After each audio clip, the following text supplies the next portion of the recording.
Team India మాజీ batter come wicket keeper Dinesh Karthik IPL కు వీడ్కోలు పలికారు.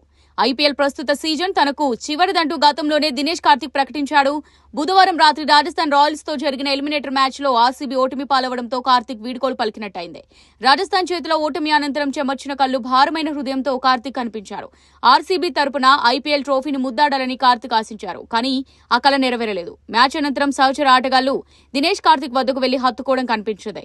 ఇన్నాళ్లు అందించిన సేవలకు కృతజ్ఞతలు తెలిపారు. ఇక మైదానంలోని అభిమానులు డీకే డీకే అంటూ నినాదాలు చేశారు. ప్రత్యర్థి జట్టు రాజస్థాన్ రాయల్స్ ఆటగాళ్లు కూడా దినేష్ కార్తీక్ ని ఆప్యాయంగా హత్తుకుని అభినందనలు తెలిపారు. భారమైన హృదయంతో అభిమానులకు అభివాదం చేస్తూ Dinesh Karthik RCB dressing room కి వెళ్లాడు. మైదానం వీడుతున్న సమయంలో కార్తీక్ కు ఆర్సీబీ ఆటగాళ్లు ఆనర్ ఆఫ్ గాడ్స్ ఇచ్చారు.